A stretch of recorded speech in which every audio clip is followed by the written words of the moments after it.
Assalamualaikum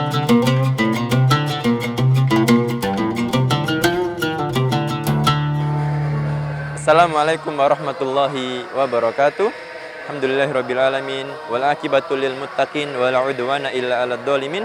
Allahumma 'allimna ma yanfa'una wanfa'na bima 'allamtana wa zidna ilman wa amalan waj'al ma 'allamtana syahidan lana la syahidan alaina wa hujjatan lana la hujjatan alaina walhamdulillahi ala kulli hal wa na'udzubillahi min hali ahlin nar.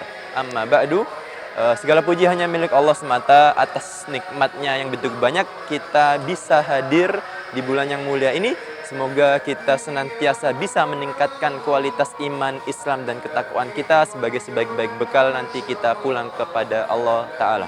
Salam dan salam juga semoga kita biasakan, kita curahkan kepada Nabi kita Muhammad SAW beserta para keluarga, sahabat, pengikutnya, yang semoga kita juga termasuk pengikut beliau yang istiqomah hingga akhir hayat menjemput kita. Jamaah yang dimuliakan oleh Allah, pada kesempatan yang berbahagia ini izinkan kami membahas sedikit pembahasan tentang satu kitab yang dikarang oleh Imam Al-Ghazali. Kitab tersebut berjudul Al-Arba'in fi Usuluddin, yang mana di dalam kitab tersebut Imam Al-Ghazali mengajarkan kepada kita untuk membersihkan hati kita dari sifat atau akhlak yang tercela. Mumpung kita di bulan Ramadan ini, yang mana bulan ini banyak sekali kebiasaan-kebiasaan baik yang dilakukan oleh kita secara berjamaah. Semoga itu semua bisa membantu kita untuk menghadirkan hati yang lebih baik dan lebih bersih. Apa yang bisa kita lakukan untuk membersihkan hati kita? Itulah yang kita bahas pada kesempatan yang berbahagia ini. Karena mengapa? Karena hati yang baik, bersih, dan selamat itulah hati yang nanti akan bermanfaat bagi kita di akhirat. Allah Ta'ala berfirman dalam surat Asy-Syu'ara ayat 88 dan 89, yauma la yanfa'u malu wala banun illa man atallaha biqalbin salim, ya. Pada hari di mana tidak bermanfaat harta maupun anak-anak kecuali yang datang kepada Allah dengan hati yang selamat. Maka hati selamat itulah yang patut kita usahakan kita miliki. Dan memang dalam Al-Quran juga Allah memuji siapa-siapa saja yang berusaha untuk mensucikan hatinya atau jiwanya. Sebagaimana misalnya di surat Al-A'la, Allah berkata, qad aflaha man tazakka. Qad aflaha man tazakka. Allah mengatakan telah beruntunglah bagi orang-orang yang mensucikan jiwanya atau dirinya. Maka jamaah yang dimuliakan oleh Allah, di bulan Ramadan ini Allah didik kita dengan berpuasa. Yang mana berpuasa itu banyak di antara ulama kita mengatakan sebagai obat yang paling baik supaya kita melatih diri kita berhadapan dengan hawa nafsu kita. Karena dengan puasa kita bisa merasakan lapar, bisa juga merasakan apa yang mungkin orang-orang sekitar kita, saudara-saudara kita rasakan. Kelaparan itu sering, ya. Alhamdulillah kita masih diberikan kenikmatan, ya, bisa makan 3 kali sehari. Kita saksikan banyak di luar kita mungkin yang tidak seperti kita nasibnya, ya. Maka lapar ini termasuk nikmat yang harus kita syukuri. Mumpung di bulan Ramadan, maka kita usahakan lapar itu juga jangan sebatas lapar saja, tapi sebagai ikhtiar terbaik kita menghadirkan hati yang selamat bagi kita.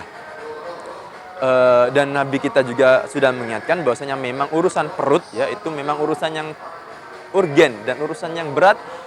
Nabi kita bersabda, mamal abnu adam wi'an syarron min batnihi, ya. Tidaklah anak Adam itu memenuhi satu bejana atau satu tempat yang lebih buruk daripada perutnya, ya.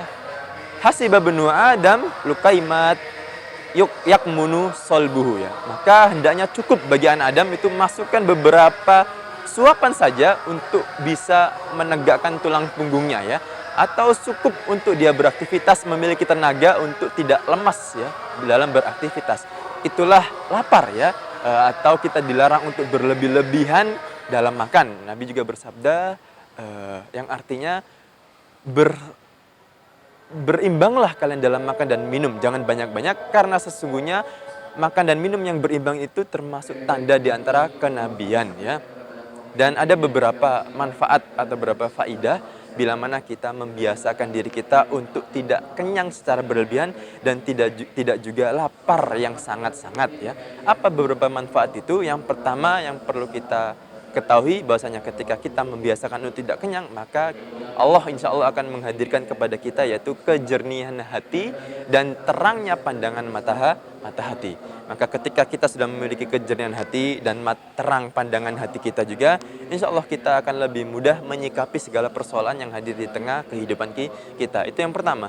Yang kedua, Allah akan memberikan insya Allah dengan kita membiasakan berpuasa atau membiasakan untuk tidak kenyang, ya dengan merasakan lapar itu. Yang kedua ialah kelunakan hati. Ya, Allah akan memberikan kepada kita hati yang lunak, yang lebih sensitif lagi terhadap apa-apa ibadah yang kita kerjakan.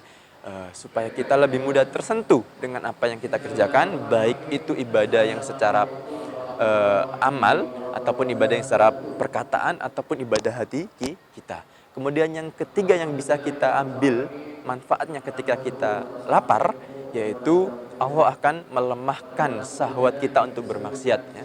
Karena ketika perut sudah terisi penuh, maka godaan untuk ke arah dunia itu jauh lebih berat. Kemudian yang terakhir, ketika kita membiasakan untuk tidak berlebihan dalam makan, maka kita insya Allah akan diberikan ketenangan dalam beribadah, ya, kemudahan dalam beribadah. Artinya apa? Ibadah kita itu jauh lebih ringan karena badan kita tidak terasa berat dengan isi yang memenuhi perut-perut kita. Itulah ikhwatal Islam, jamaah yang dimuliakan Allah, beberapa manfaat yang bisa kita dapatkan ketika kita membiasakan diri kita untuk tidak berlebihan dalam makan. Dan khususnya memang hari ini kita berada di tengah bulan Ramadan yang mana kita dididik oleh Allah langsung untuk tidak banyak-banyak mengkonsumsi makanan dan minuman, ya, supaya itu menjadi kebiasaan kita nantinya ketika kita sudah keluar dari Ramadan. Jangan berlebihan, karena berlebihan itu termasuk hal-hal yang tidak baik dan dibenci oleh Allah dan merupakan tanda di antara saudara-saudaranya setan. Maka supaya tidak menjadi saudaranya setan yang suka berlebih-lebihan, maka kita harus melatih diri kita untuk hidup cukup, ya, supaya nanti ketika kita merasa cukup dengan apapun yang Allah berikan, hati kita juga jauh lebih tenang, lebih ikhlas, lebih damai, lebih selamat di dunia hingga di akhirat. Mungkin itu yang bisa kami sampaikan, kurang dan lebihnya kami mohon maaf. Billahi taufiq wal hidayah. Assalamualaikum warahmatullahi wabarakatuh.